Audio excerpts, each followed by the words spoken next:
Welcome. Welcome to a truly historic and memorable ceremony. 50 years.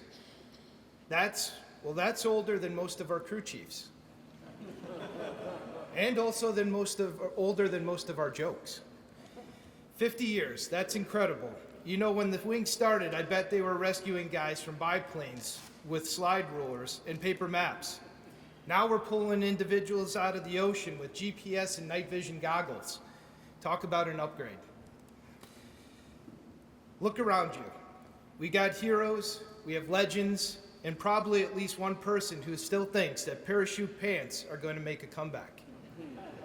Don't worry, Colonel Fitzgerald, we still love you. But seriously, today we're here to honor something truly special. 50 years of unwavering dedication, 50 years of courage in the face of danger, 50 years of answering the call when others are in their darkest hour, 50 years of ensuring that others may live. Now I know that what you're thinking, 50 years, that's a lot of stories, and you're right. There's probably enough stories to fill this hangar that we're in today. Some of them are even true. We'll try to keep the embellishments to a minimum, but no promises. But seriously, think about this since 1975. This wing has faced hurricanes, blizzards, lost hikers, stranded sailors, and through it all have brought people home. They have been the helping hand in the storm. They have been the light in the darkness, and the reason why so many families are complete today. So get ready to laugh, get ready to reminisce, get ready to raise your glass to the incredible men and women of the 106 Rescue Wing. We have a fantastic program lined up for you today, filled with stories, memories, and a whole lot of heart. Without further ado, let's get this show on the road. Ladies and gentlemen, I present to you our current wing commander, Colonel Jeffrey Kinnett.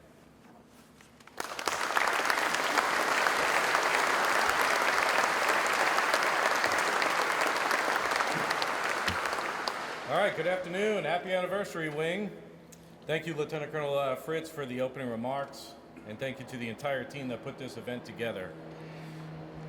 We got our flybys. Yes. As many of you know, rescue is an all-weather sport.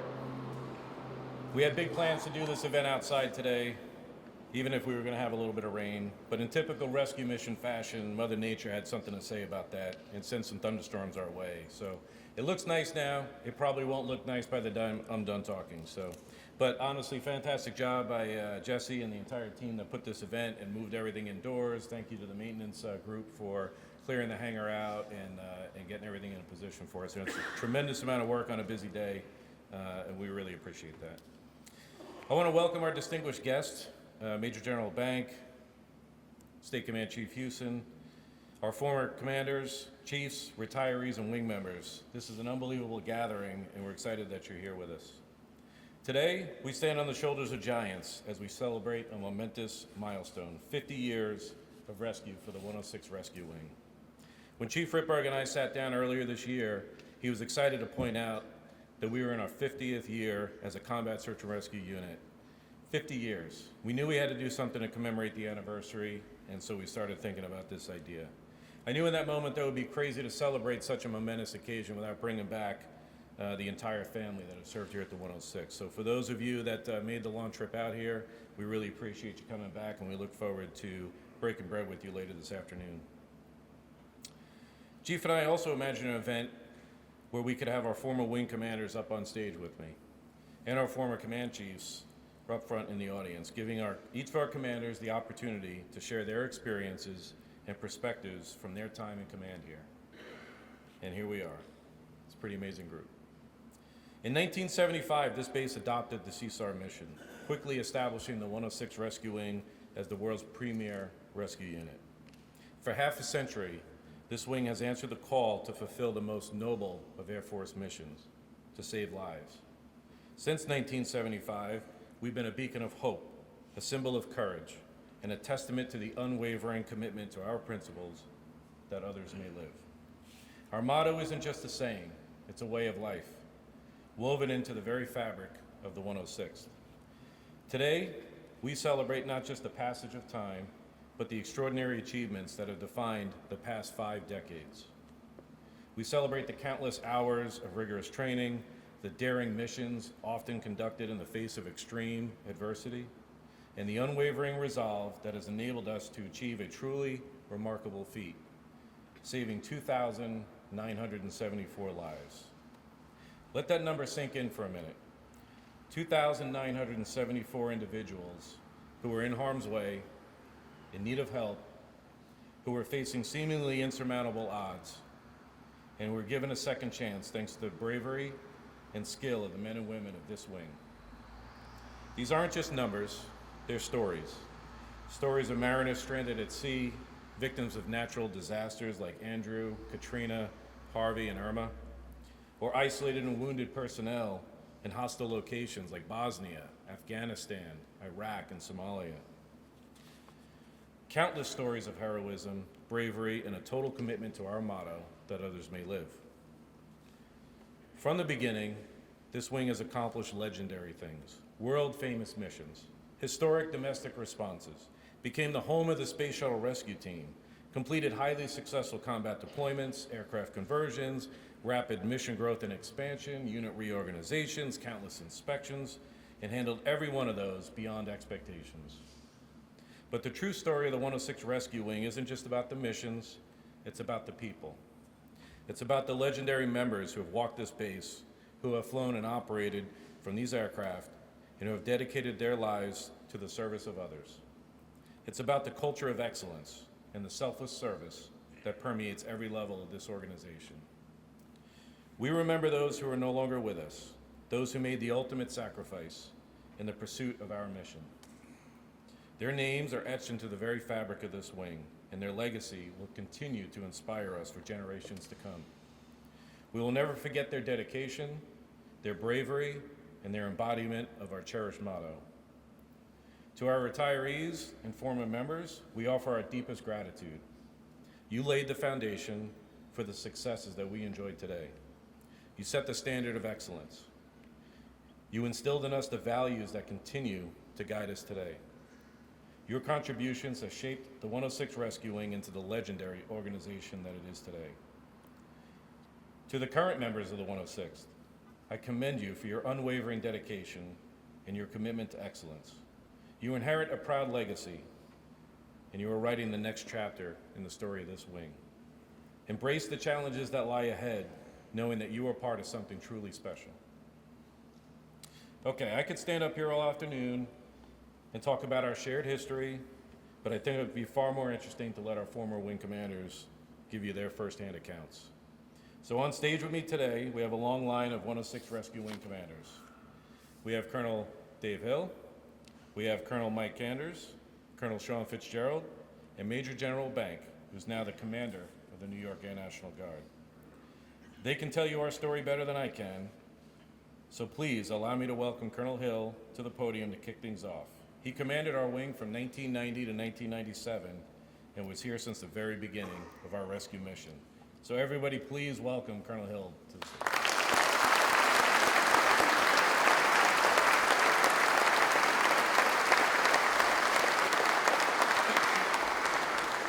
And also, since it's going to get a little stuffy in here before we kick off, I just want everybody in the formation to relax. You guys don't have to stand in straight lines. Kind of, relax, fill in the seats if there's any more left available, and just gather around if you can't hear in the back, please. So everybody relax and enjoy the rest of the afternoon. Colonel Hill? Thank you, Colonel. It's been 28 years since I last stood before the 106 Rescue Wing. And as I thought back over the years here, a lot happened. I spent the time from 1970 until 1997 here in this unit, 27 years, through a lot of change. When I first came through the gate and saw the base, I was not happy. And it was tough. The Air Force had left the base, so I'd call it, they disbanded and left the base to Suffolk County. And so nothing had really happened. And so the unit from Floyd Bennett came here to try to get started. And everywhere you turned, it was difficult, very difficult for them. I started out as a co-pilot in the KC-97. I had been on active duty for 5 years flying the F-4. I was a fighter pilot. But I wanted to join the Guard unit, and this is the one I wanted to join, and so that's what I did. We, after about 2 years in the 97, 4 of us were sitting in a classroom. When the ops officer came in and says, anybody want to go to F-102 school? My hand immediately flew up. I wanted to fly an F-102, and then he says, we're going to air defense. And I said, whoopee, that's a good deal for me, because I get to fly jets again. And so I went away to training to fly the F-102, and when I left, there were KC-97s, and when I came back, there was a fleet of about 20 F-102s sitting on the ramp. I said, wow, this is great. I walked into ops, and there are all these orange flying suits. Some people call pumpkin suits, and they were, they were fighter pilots flying the F-102, and they loved to fly, and they loved excellence, and they wanted to go Mach 1 all the time. That was really great, and I enjoyed being in that unit, but about 2 years later, guess what? We got the word that we were losing the F-102, and we were probably going to lose the unit. We started the Keep the Guard at Suffolk Committee, which was a grassroots organization, and we reached out to local community support. So vital to any Guard unit is that local support. And sure enough, the decision was changed, and in 1975, we went into rescue, 50 years ago. I can't believe it's been that long, and we've been that far from there. At that time, we knew nothing about rescue other than somebody might come get you. We'd seen rescue pilots at pilot training and things like that, but we didn't know anything about rescue. And Colonel Jeff Frank, that's sitting down here in front, was the first director of operations. He selected me as the chief of standardization in the HC-130, and away I went to school to learn about the HC-130. When I came back, I was the first pilot to the unit to fly the HC-130, and one of my first missions was to fly 222. It sits out at your front gate now, into the base. And the interesting thing in talking with Colonel Cadet the other day is he was the last one to fly it. And so I love that airplane. King 46 was great. It did a lot of service for us and helped us a lot. Along the way, though, our gaining command, gaining command was Air Rescue Service, and General Saunders put total force concept into action. He knew that we knew nothing about rescue, and he sent a team of about 30 people to help us. And these were not just 30 people. These were 30 outstanding individuals that helped us to put us on the right path. And it didn't take us long to know that these people know what they're talking about. They knew the regs inside out. They knew the aircraft inside out. And Colonel DeMonte, Lieutenant Colonel Carlton DeMonte, was the leader of this group. He was the first person I flew with. He upgraded me to instructor pilot and then to flight examiner. He monitored me in my training when I was training other pilots. He monitored me when I gave check rides. When headquarters ARS came out here, Air Rescue Service, and they gave me a check ride, gave him a check ride, gave both of us check rides. So it was really tough, but they put us on the path to excellence. All we had to do is do what they said, and sure enough, we got an inspection a year or so later, 2 years I guess it was later, and we got an excellent. That is amazing. One of the first excellence that this unit had gotten in recent history. And we were very proud of it. But what it did was it created a foundation for you. Because when we went into rescue, we had about 110 aircrew members.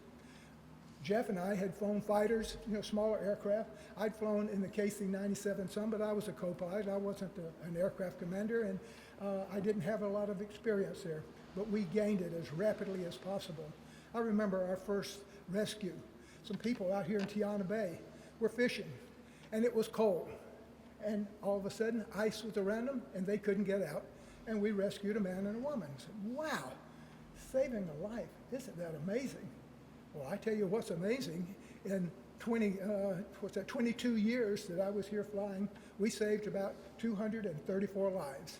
And now it's like 2,974 lives that you have saved, or the people in rescue for the past 50 years. That is fantastic. And so I leave you with some words from Colonel DeMonte. Colonel DeMonte would say, fly safe and comply with everything.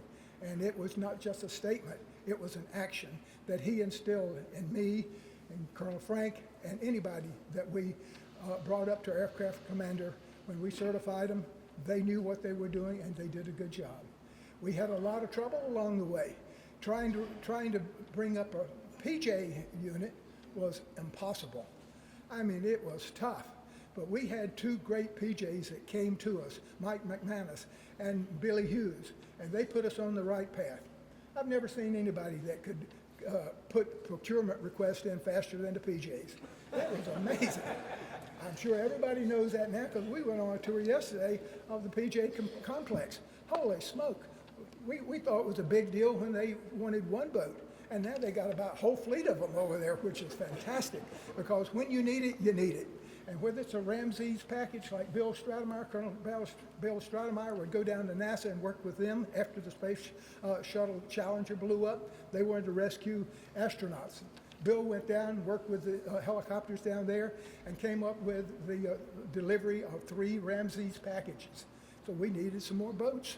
And so we got them and we put them in the back of the airplane, and we would go down there for each launch, and we would have 9 PJs, 3 Ramses packages loaded up in the back, and we would go, and when they launched, we were airborne and ready to perform service. Fortunately, we never had to do that, but we did have to perform a number of times. So NASA knew who to call when they needed us. And so the statement about these things we do that others may live, you might think, well, what does that mean to a fighter pilot? And what it meant to me is that I'm flying a fighter going 500 knots and somebody shot me down, and I'm over here in the jungle or in the desert or someplace, and I need help. And so who's going to help me? It's going to be rescue.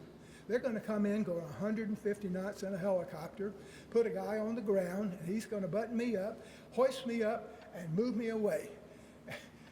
How did they do that? And why would they do it? They come under the darkness of night. They can do it in the weather to come to get you because they want to get you out or put a PJ in to get to you so they can rescue it at a later time.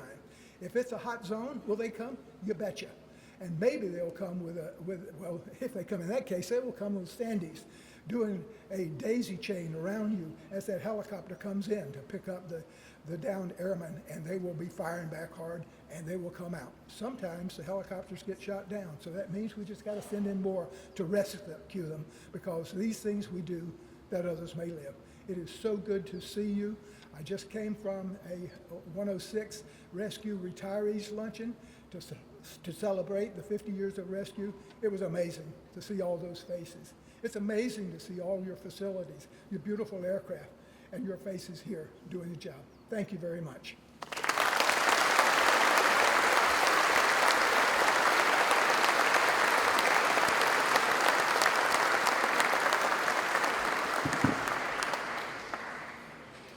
Thank you so much, Colonel Hill.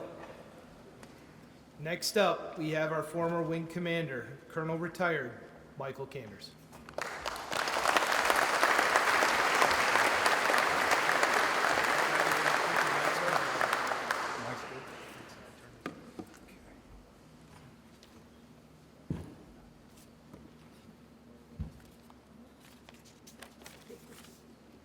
That others may live. TOML, that others may live. 50 years of rescue. Thousands of lives saved over 50 years. With the multiplier effect, many more thousands of families, friends, and loved ones of survivors were positively impacted by you. You made that happen. Past and present members of the Rescue Wing, with the love and essential support of your families. TOML. I am overjoyed to be here with all of you from the 106 Rescue Wing, past and present. I am overjoyed to share the stage with fellow wing commanders, past and present. And I am particularly pleased to see 2 young men who I knew as lieutenants, captains, and majors, the 2 most recent and the 2 handsomest on either side there, Colonel Sean Fitzgerald and Colonel Jeff Kinnett. I had the great privilege of serving with you, and I saw early on, these guys are future wing commanders, true rescue guys with perfect experience. So I was so happy to see them as wing commanders. I am saddened, however, that one of our wing commanders, Bobby Britton, my friend and mentor, is not here today. He passed away 5 years ago at the very young age of 72. I often tell people that I'm an accidental wing commander. The word accident, however, is a deep understatement of the cataclysm of 9/11, 2001.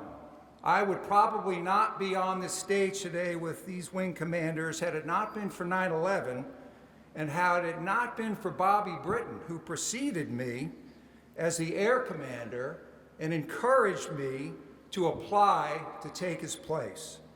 In the summer of 2001, then Colonel Britton learned that he was to be promoted to Brigadier General and assigned to Niang headquarters, so he began the process of finding a replacement. At the time, I was a drill status guardsman. I was the commander of the 102nd Rescue Squadron before it split into three, 101, 102, and 103. Colonel Britton asked me to meet him in his office, and he explained that federal law provided for a 5-year leave of absence from a civilian job, my civilian job, in Electronics Design and Manufacturing at Telephonics Corporation, and he asked me to consider applying for his job as the air commander. I was surprised and flattered because I was very happy as a drill status guardsman with two distinctly different and very enjoyable jobs. But with Colonel Britton's encouragement, I applied for the job, interviewed with other candidates, and was recommended to the Adjutant General for selection in August of 2001. There was a delay, however, in that final approval because there was a change of Adjutants General. General Archie Barbarian was replaced by General Tommy McGuire, and new tag, General McGuire, wanted to meet with me before a final decision was made. I knew Tommy McGuire was the 105th Airlift Wing commander before he became the tag, and that's all I knew about him. I had never seen him, I had never met him, and he asked to meet with me for the first time here on the base on September 9th, 2001.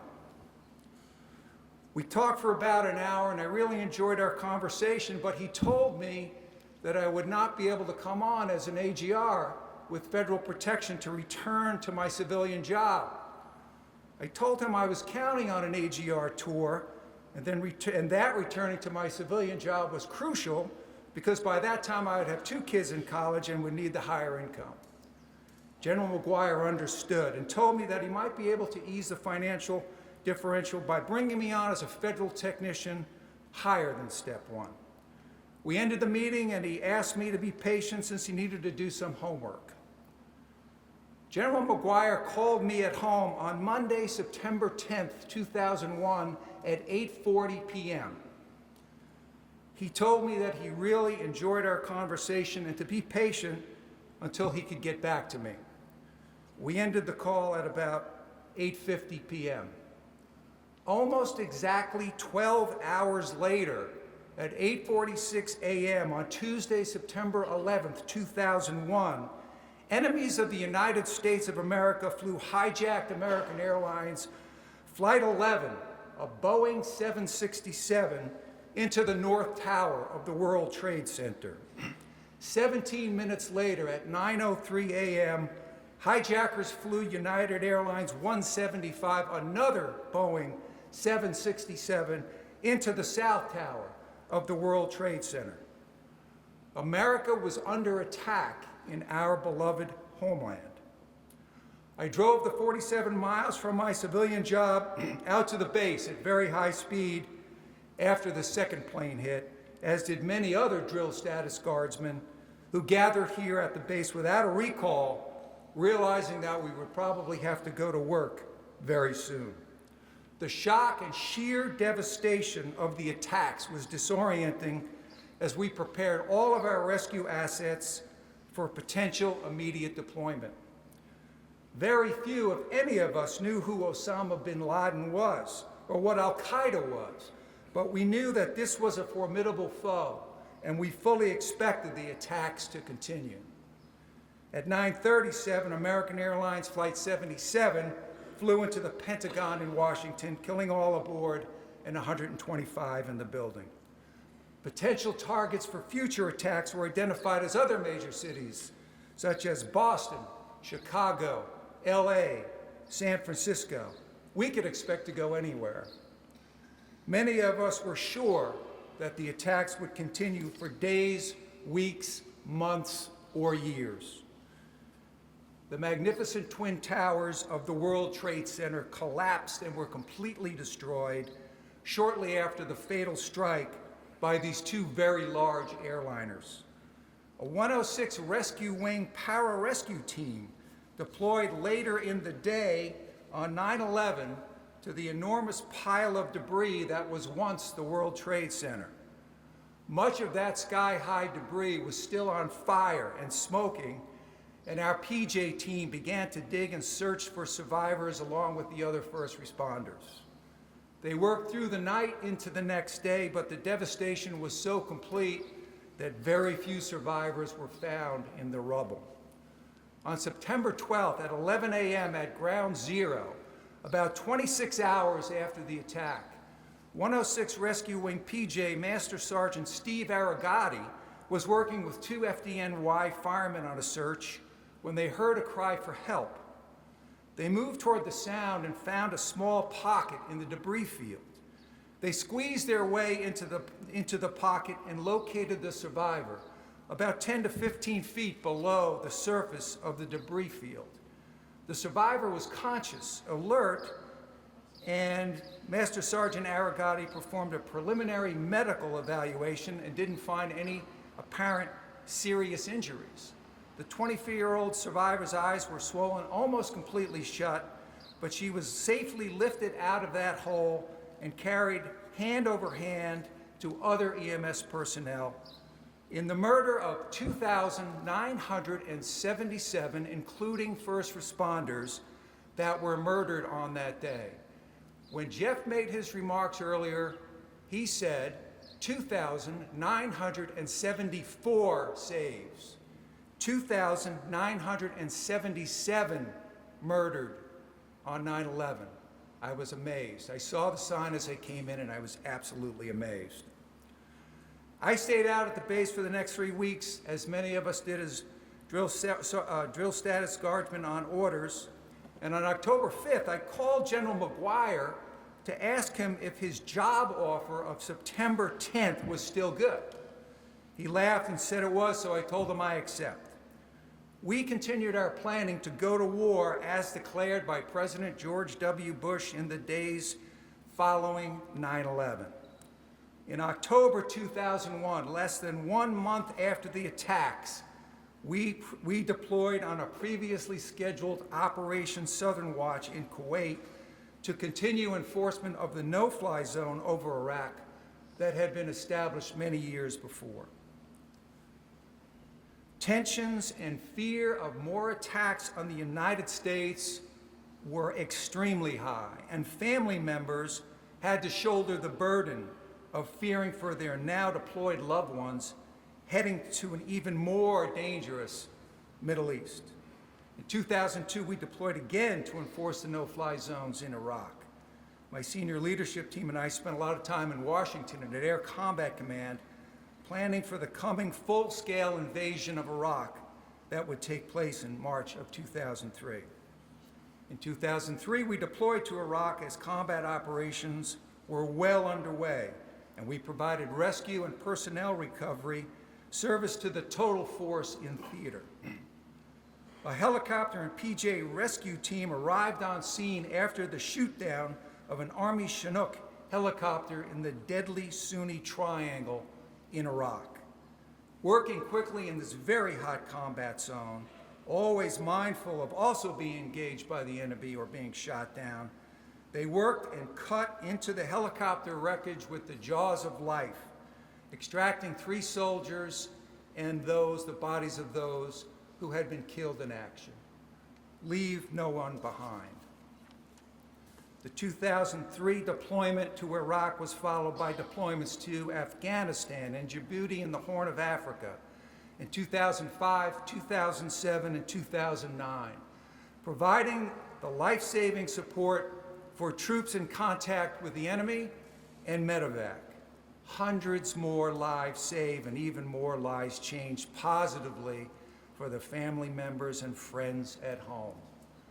In the midst of these extreme wartime tasking, the wing faced other challenges. We survived the 2003 base realignment and closure plan, which called for closing this base and moving the wing to Newburgh, New York, to share real estate with the 105th Airlift Wing. The outstanding and exemplary wartime performance of the men and women of this wing and their families, along with domestic mission excellence, convinced local and national politicians to keep us open and to allow it to thrive and to grow, as it has done in a magnificent fashion over the past 22 years. And oh, by the way, the Hurricane Katrina deployment to New Orleans happened during an Afghanistan deployment, and we sent down all we had, helicopters and PJs, and in a 4-day period, we saved 161 people. Simply extraordinary. So many more stories to share, which we'll do at the barbecue.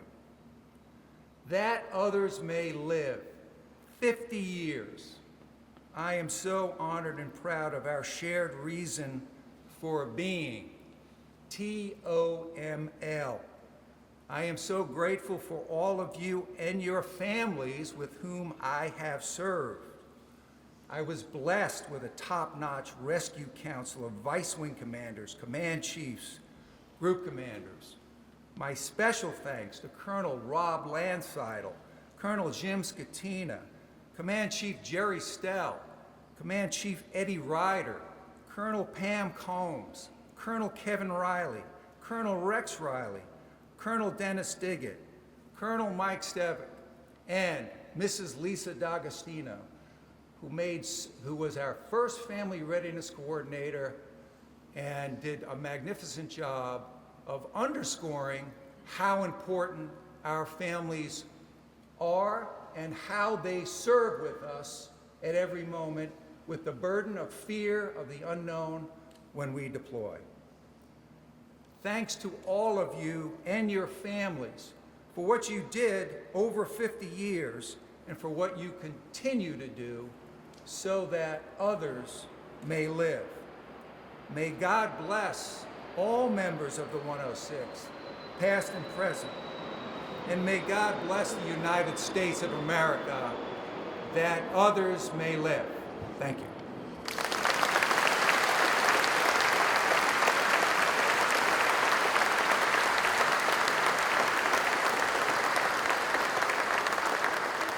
Thank you so much, Colonel Kanders. Next up, we have Colonel Sean Fitzgerald.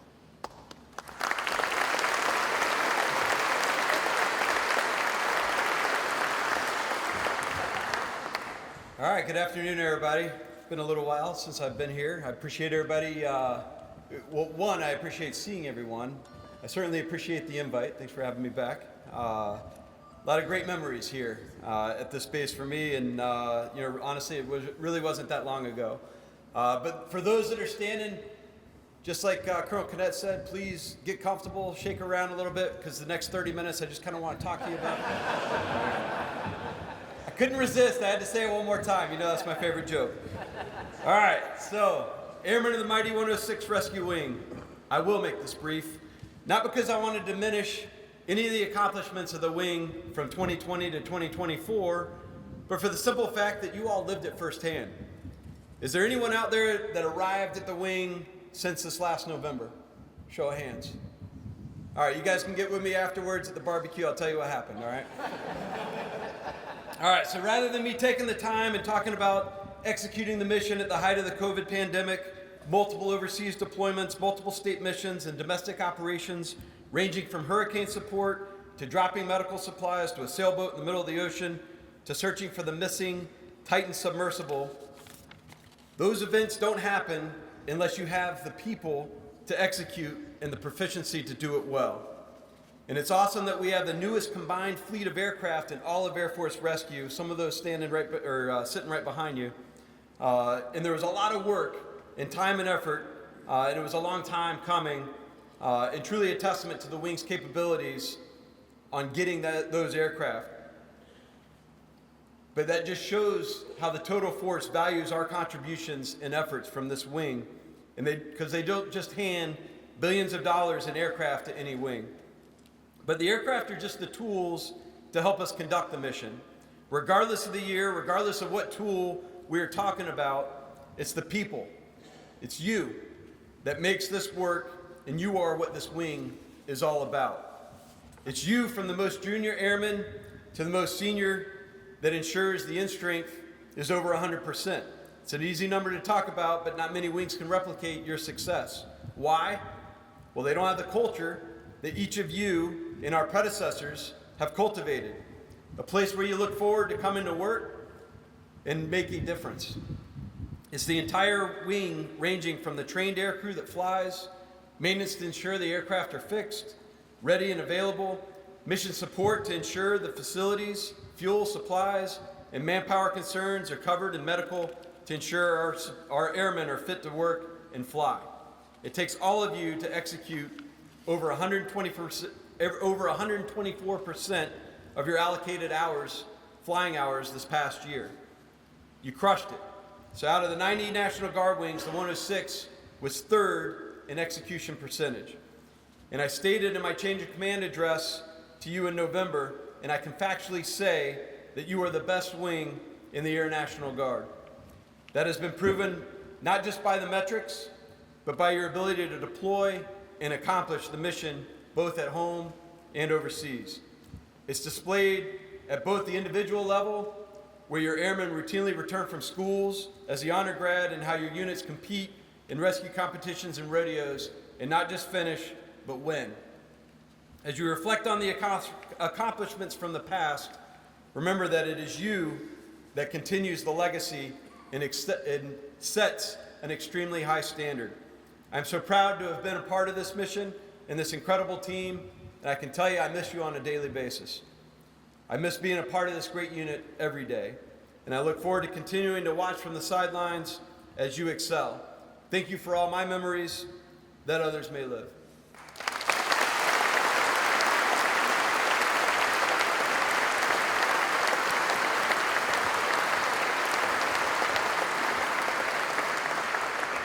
Thank you so much, Colonel Fitzgerald.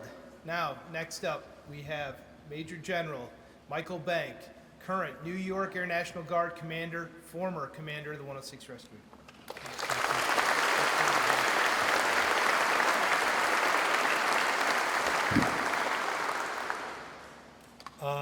Man, I got to tell you what a beautiful view this is to see once again.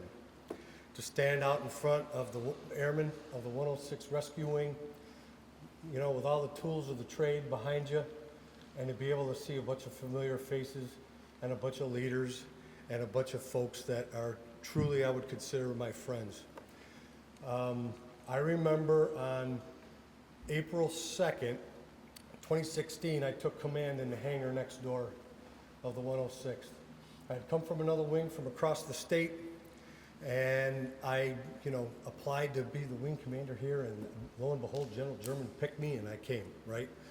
And I remember standing out in front of everybody on my change of command on a view just like this, awed by the sight that I saw. And I remember saying in my speech, and I still remember it to this day, I am looking at the face of today's operational reserve. And I got to tell you, for the next 4.5 years that I had the privilege to be your wing commander, I saw that firsthand. Because what I ended up getting in 2016 was built on the predecessors of these fine men before me. And it was up to me to take that baton and move it forward into the strategy that the Air Force and the Air National Guard was moving in those 4 years. They got you all ready for all the deployments. We kept the deployments going. We kept all that stuff going. We were flying. We were doing our thing. I got here, and the first couple of weeks, one of the things that I was noticing was, man, airplanes is old, and we're working them hard through all the deployments and all the years and all the time, and we just weren't flying a lot, and we were getting ready to come up on another set of deployments, right? So I remember going over and I'm talking to everybody and I'm trying to go fly. One of the first airplanes I think I flew was with Jeff, and I think it was in 222, I'm not mistaken, you know, which ended up being, you know, the airplane you brought. There's more to that story. That's even a better one later, but, you know, and we're getting in it, and we finally got to go fly. We finally got to go do it. So we're going out to go, and there was a lot of things going on with that, right? So I remember sitting down, and I got a hold of a couple Iron Majors that I was listening to, Jeff being one of them, Neil Thiessen, AJ was in that mix, and there were some other folks, and we got with some of the maintainers, Jesse, Fritz, all those guys, and we all sat down and we said, hey, how are we going to be able to build a flying schedule, and how are we going to be able to get going again? You know, because, you know, I mean, 222 was 50 years old. It was as old as I was when I got here, right?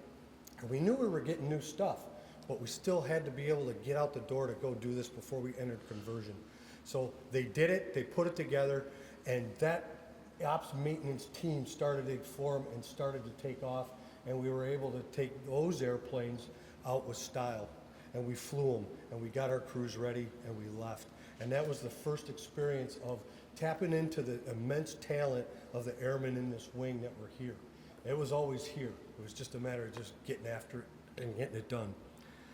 Later on in 2017, I was up at Syracuse University with Colonel Fitzgerald, and I get a phone call saying that, hey, we've got a freighter that's out at 30 West that blew up in the cargo bay, and there's 3 people that are injured, and you got to go get them.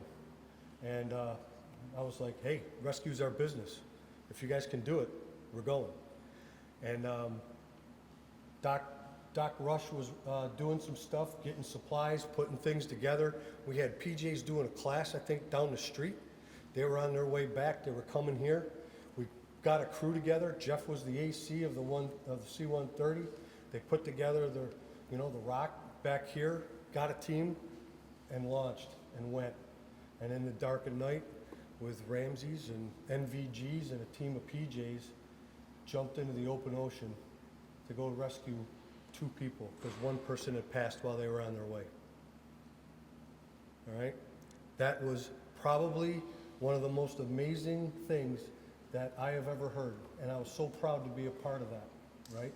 Then, at 7 days on the ship, the PJs had to keep 2 people alive with severe burns, doing critical burn care in a small compartmentalized space with very limited supplies. The only supplies they had were the ones that they put on their back and jumped into the ocean with, and later Jeff, on a second pass, he had to drop the bundles back in, right? Just an amazing story. So hats off to you that others may live, right? Shortly thereafter, we had Hurricanes Harvey, Irma, and Maria. Started off in Texas, saved a bunch of folks down there, went over on the next one. We had 3 hurricanes in a row in about a 3-week period. Texas, had to go to Florida, then ended up out of Puerto Rico, and went and did some ops out in St. Martin. We came back with over 1,000 people that we either rescued or evacuated off the island of St. Martin. The sign 2974 that's parked out front, when we all got back from Harvey, Irma, and Maria, I remember standing out in front of a small group. General German was the tag at the time he was here. We dedicated that sign and hung it back up. Vinny found it. I don't know where Vinny found it, but Vinny found it. And we updated the letters. Chief Mosier did all the work and that was the number from the past all the way up through Harvey, Irma, and Maria to include the tomorrow. We dedicated that sign, and I said it took all 1,100 of you to be able to get 2,974 people rescued. Everybody, from finance to the loads to all the 2T2s to everybody that put those airplanes in the air, to maintenance, the gas, all of it, life support, the PJs, everybody, comm, the whole shebang to be able to make that happen. You did it then, you did it again in 2018. Okay? So I tell you, it's you that make this happen, much like what they're saying. We're just seeing a theme here, right? Then on March 15th, 2018, probably one of the most tragic days in the history of the 106 Rescue Wing, when we lost Jolly 5-1. Chris Zanettis, Andy O'Keefe, Chris Raguso, Deshaun Briggs, Mark Weber, Bill Posh, and Carl Ennis were lost that day. And we as a wing went through that tragedy together. We supported each other. We supported those families. We still continue to support those families, and we still live with that sorrow to this day. And always remember them.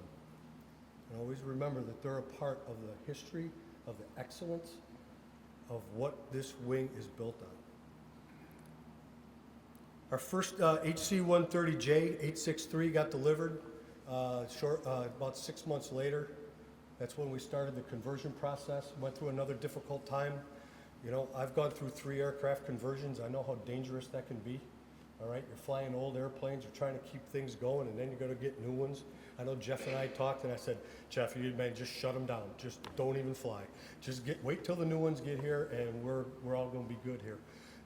Which is basically what we ended up doing after we deployed anyway. But you know, we brought HH-60G in.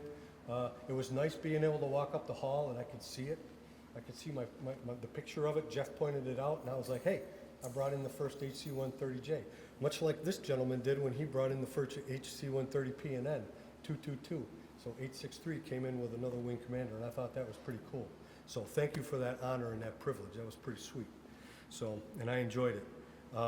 The OLR started happening during that time frame. We started getting the OLR birds in. I remember AJ walking into my office, and he's telling me, he goes, oh man, these are junk. So we had to go fix them. Jesse, AJ, all the maintenance team, you know, the chiefs, everybody out there on the 160 or on the 60 side got after it. They put them all together. We got a team in here. We put them up, got everybody spun up, and we started rolling. And we started flying again. Then COVID hit. So here we are, blue silver teams. Now everything is moving, and now we're doing our stuff, right? And I remember Jeff calling me on the phone, hey, I got more people getting sick. And I remember we're getting ready to go out the door again, so we had blue and silver teams to try to keep everybody together to fly to get ready to deploy. And General Goldfein called me for the second time in my career, who was the Chief of Staff of the Air Force. And he says, Mike, how you doing this? How are you guys flying during COVID under these rules and stuff? And I told him. And I said, sir, I got to get after it. We got to go back out the door. And he goes, okay. And it wasn't anything different. A lot of Air Force wings were doing the same thing.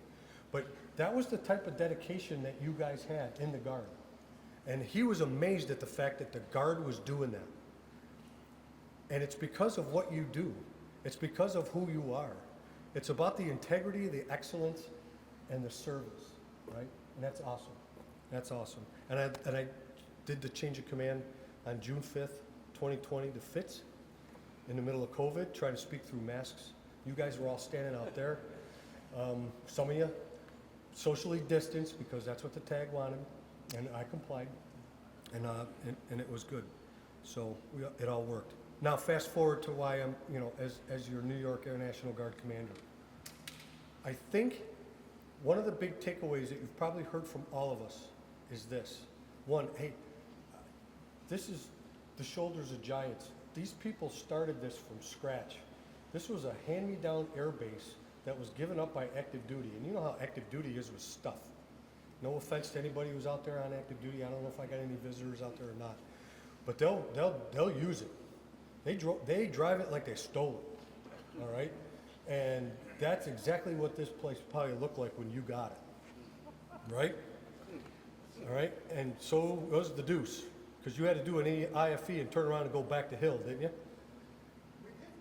See, I told you. So, all right, so we're getting active duty iron, and we're getting all that stuff, and we're building this up, and then each one of us as commanders, you know, got after a mission as we were moving along for all these 5 decades, all right? And each of us marks that time. Each of us marks those milestones. Each of us goes through and just keeps moving and keeps building the wing as we go. All right? There is no other wing in the state of New York, or I would argue in the Air National Guard, that exemplifies integrity, excellence, and service more than this one. And it's why? It's because of the people like you and your predecessors and the people that trained you, that mentored you, that let you grow, and then also trusted you to lead and do the right things when you have to get comfortable with the uncomfortable. And from the state of New York's perspective and the general's perspective, General Shields, I don't want to speak for him, but I can tell you what, how he acts. Whenever the 106 is involved in anything, it's launch and leave. He just, hey, I need you to go do this, and that's it. You know, eventually we'll keep up with him and we'll let him know what's going on. And he'll yeah, okay, he knows. He knows the professionalism, he knows how you guys operate, and he knows how well you guys can get after things. So with that, I have to tell you, you are the jewel of New York, and always remember that. And I want to thank you for your time. I want to thank you for your service. I want to thank you for what you do every day to be ready for that next time that phone rings and you got to go help somebody out that's could be having their worst day. And you're going to bring them home to their families. So thanks to you, thanks to your families, thanks for everything you do, that others may live. God bless.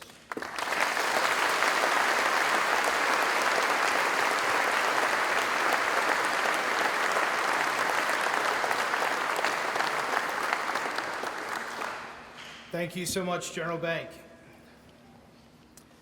At this time, Chief Ripberg and Colonel Kinnett, please come to the stage and prepare to present the Wing, the 50th anniversary plaque in commemoration of the dedicated five decades of support of federal and domestic missions. Yeah, so we wanted to put something together to commemorate the 50 years, something we could hang up that would become a memento that stay here with the Wing for a long time.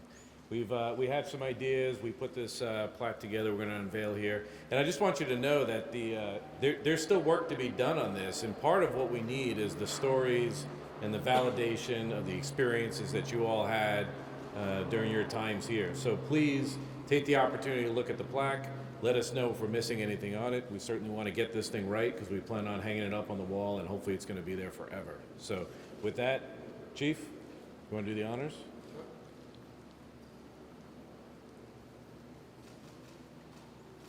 So we're going to have the...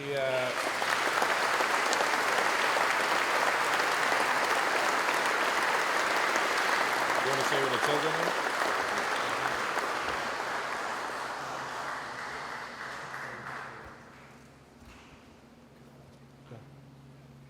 Dedicated to the brave men and women of the 106 Rescue Wing for their unwavering commitment and devotion to the search and rescue mission over the last 50 years, contributing to 2,974 lives saved a day. Thank you, Wing.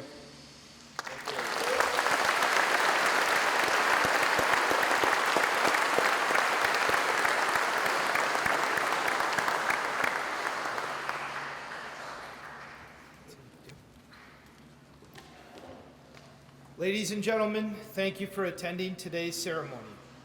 Please rise for the Air Force song and the departure of the official party. Wing, 10 hut.